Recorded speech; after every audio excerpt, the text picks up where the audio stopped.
Berulang kali Rasul mengatakan, ana akhsyakum lillah wa atqakum lah. Aku adalah orang yang paling takut kepada Allah dan orang yang paling bertakwa kepada Allah. Wujud ketakwaan Rasulullah dimulai dari tata cara berbicaranya, la fadhan wa la ghalidhan. Beliau tidak keras hatinya dan tidak kasar tutur katanya. Puncak dari wujud akhlak beliau, kesempurnaan imannya adalah ar-rahmah, kasih sayang dengan sesama umat manusia, bahkan kasih sayang kepada semua makhluk tanpa kecuali. Lalu hari ini ada orang-orang yang diposisikan sebagai warasatul anbiya. Bahkan ada orang yang memposisikan diri seolah-olah keluarga Rasulullah.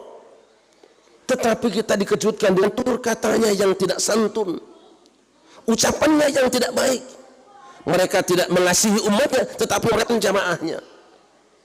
Timbul pertanyaan kita, sejak kapan nisbat kedekatan dengan Rasulullah itu dikaitkan dengan dirinya?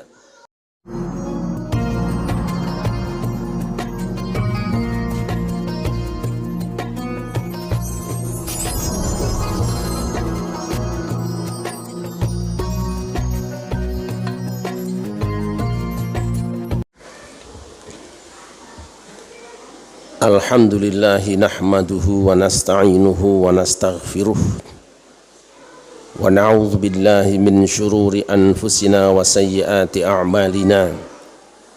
Man yahdihillahu fala mudhillalah wa may yudlil fala hadiyalah. Asyhadu an la ilaha illallah wahdahu la syarikalah wa asyhadu anna Muhammadan abduhu wa rasuluhu la nabiyya ba'dah.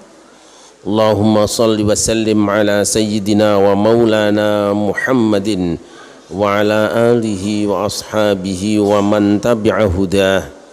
Amma ba'du fa ya ibadallah, ittaqullaha haqqa tuqatihi wa la tamutunna illa wa antum muslimun. A'udzu billahi minasy syaithanir rajim. Bismillahirrahmanirrahim. Ya ayyuhan nasu u'budu rabbakumul ladzi khalaqakum walladzina min qablikum la'allakum tattaqun. Shadaqallahul azim.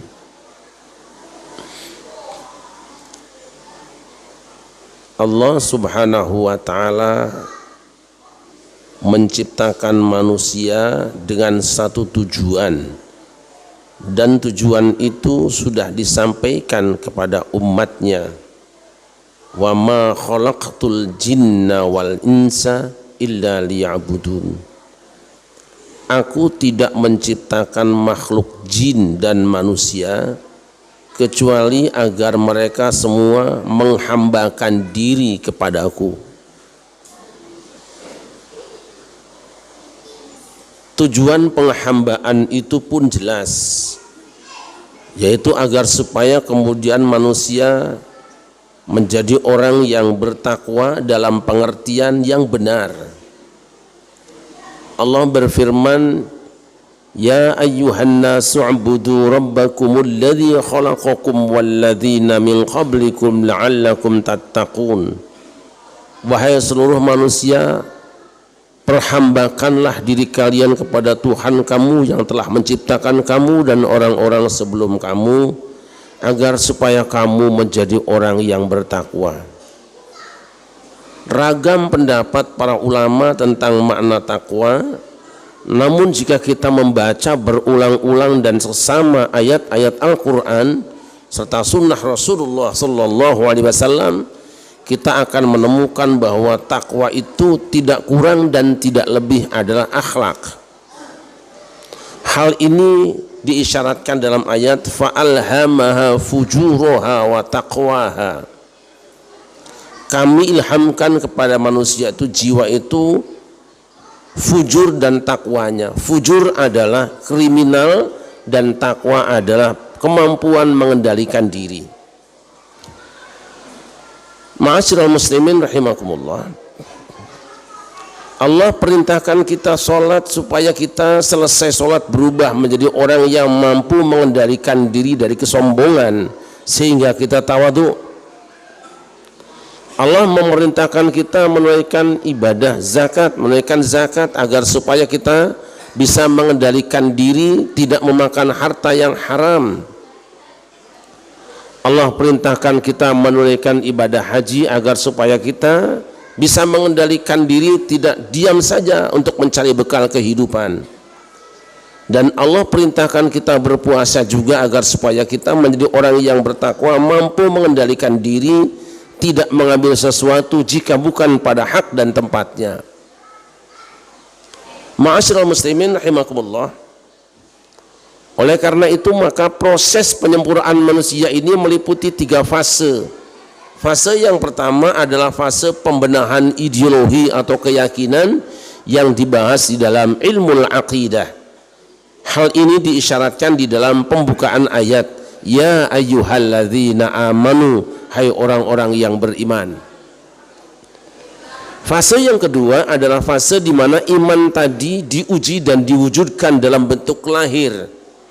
Perintah sholat, perintah zakat, puasa dan haji ini diwakili oleh kutiba alaikumussyam, diperintahkan pada kamu berpuasa.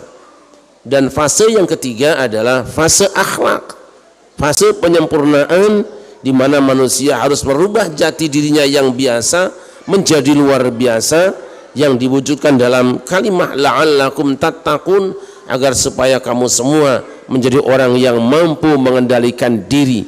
Seakan-akan dalam kehidupan ini manusia dihadapkan dengan tantangan, ujian, godaan dan rintangan, dan orang yang ingin selamat dari semua itu sehingga kembali kepada Allah dalam keadaan utuh dan fitrah adalah mereka hendaknya berkeyakinan yang benar, kemudian beribadah yang benar, lalu setelah itu akhlaknya pun mahmudah dan karimah, terpuji dan mulia.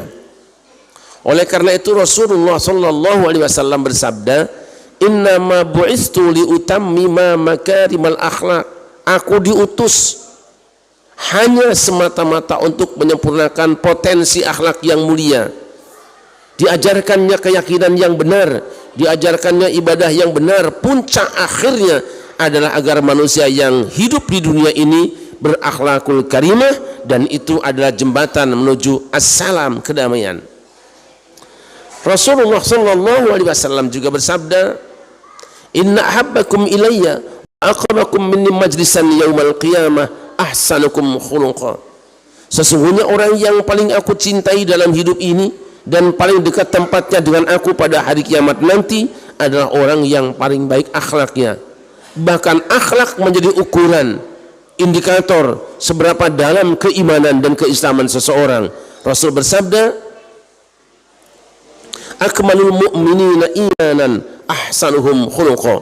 Orang beriman yang paling sempurna imannya bukan yang paling banyak sholatnya, bukan yang mondar-mandir umrohnya, bukan yang setiap tahun naik hajinya, bukan puasa sunat sepanjang hayatnya, bukan yang zakat tiap harinya, bukan sedekah pagi, siang dan malamnya, bukan. Dia mengatakan ahsanukum khuluqa, adalah orang yang paling baik akhlaknya. Orang yang paling sempurna imannya adalah orang yang paling baik akhlaknya. Indikator ini penting karena apa? Seringkali kita melihat seseorang seolah-olah dia seorang ulama besar, seakan-akan dia guru yang mulia, tetapi kemudian tutur katanya tidak mencerminkan akhlak Rasulullah, perilakunya senyum tidak seperti Rasulullah, yang dilakukannya di tengah masyarakat tidak seperti Rasulullah. Dia pandai membaca Al-Quran, rajin sholat, tetapi sholatnya tidak membentuk pribadi yang tawadhu. Ini adalah orang yang gagal meraih kesempurnaan iman. Hamba-hamba yang dimuliakan, untuk itu mari kita berlomba semuanya. Bulan suci Ramadan adalah kampus yang akan memproduk kita menjadi orang-orang yang mampu mengendalikan diri dari bertutur kata yang tidak baik, dari makan yang tidak baik, bahkan dari tidur yang tidak teratur. Kita diperbaiki lewat ibadah puasa kita. Semoga Allah subhanahu wa ta'ala mengantarkan kita semua menjadi pribadi yang bertakwa, pribadi yang berakhlakul karimah. Barakallahu li wa lakum wa lisairil muslimin wa nafa'ani wa iyyakum bima fihi minal ayati wa dzikril hakim wa taqabbala minni wa minkum tilawatahu innahu huwas samiul alim wa qur rabbighfir warham wa anta khairur rahimin. Allahumma اللهم صل وسلم على سيدنا وحبيبنا وشفيعنا ومولانا محمد.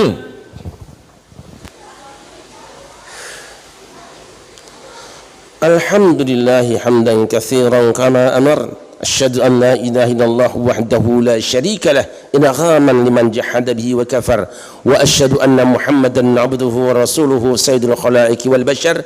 Amma ba'du, fa ya ibadallah ittaqullah wantahu amma nahakum wa zajar. Berulang kali Rasul mengatakan, ana akhsyakum lillah wa atqakum lah. Aku adalah orang yang paling takut kepada Allah dan orang yang paling bertakwa kepada Allah. Wujud ketakwaan Rasulullah dimulai dari tata cara berbicaranya, la fadhan wala ghalidhan. Beliau tidak keras hatinya dan tidak kasar tutur katanya. Puncak dari wujud akhlak beliau, kesempurnaan imannya adalah ar-rahmah, kasih sayang dengan sesama umat manusia, bahkan kasih sayang kepada semua makhluk tanpa kecuali. Lalu hari ini ada orang-orang yang diposisikan sebagai warasatul anbiya, bahkan ada orang yang memposisikan diri seolah-olah keluarga Rasulullah, tetapi kita dikejutkan dengan tutur katanya yang tidak santun, ucapannya yang tidak baik. Mereka tidak mengasihi umatnya, tetapi mereka jamaahnya. Timbul pertanyaan kita, sejak kapan nisbat kedekatan dengan Rasulullah itu dikaitkan dengan dirinya? Oleh karena itu Rasulullah mengatakan, al ulama warasatul anbiya. Setiap orang itu punya ahli waris, tetapi pewaris Nabi tidak dikaitkan dengan nasabnya, tidak dikaitkan dengan besanannya, tapi diwariskan dengan apa yang diwariskannya. Wa innal anbiya lam yuwarrithu dinaran wala dirhaman wa innama warrathul ilma faman akhadahu bihadhin wafir. Para nabi tidak mewariskan dinar maupun dirham. Para nabi tidak mewariskan harta kekayaan, yang dia wariskan adalah ilmu. Maka siapa saja yang mengambil porsi ilmu, dia telah mengambil keuntungan yang besar. Oleh karena itu ahli waris nabi adalah al ulama, orang-orang yang istiqomah. Tetapi hamba Allah yang dimuliakan, kita diingatkan dengan sebuah hadis, al ulama umana'ur rusul malam yukhalitu sultan wa yudakhilu dunya wa idha khalat sultan wa dakhal dunya faqad khalul rusulah fahdharuhum wajtanibuhum. Para ulama itu adalah kepercayaan para rasul selama mereka tidak menjilat penguasa dan selama mereka tidak tenggelam dalam cinta dunia. Jika para ulama yang lahiriahnya para ulama, orang pandai ngerti agama, telah menjilat kekuasaan kemudian juga tenggelam dalam kekayaan, faqad khalul rusulah, sesungguhnya mereka telah mengkhianati para rasul yang berikan amanat kepadanya. Fahdharuhum wajtanibuhum, hindari dan jauhi mereka. Wa'lamu anna Allah amrakum amran 'azima wa qala jalla jalaluhu 'alima inna Allah wa malaikatahu yusalluna 'alan nabi ya ayyuhalladzina amanu sallu 'alaihi wa sallimu taslima.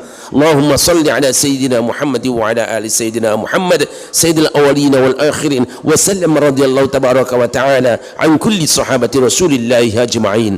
Allahumma ighfir lil muslimina wal muslimat wal mu'minina wal mu'minat الأحياء منهم والأموات إنك سميع قريب مجيب الدعوات. ربنا لا تزغ قلوبنا بعد إذ هديتنا وهب لنا من لدنك رحمة إنك أنت الوهاب. ربنا آتنا في الدنيا حسنة وفي الآخرة حسنة وقنا عذاب النار والحمد لله رب العالمين. عباد الله إن الله يأمر بالعدل والإحسان وإيتاء ذي القربى وينهى عن الفحشاء والمنكر والبغي يعظكم لعلكم تذكرون ولذكر الله أكبر.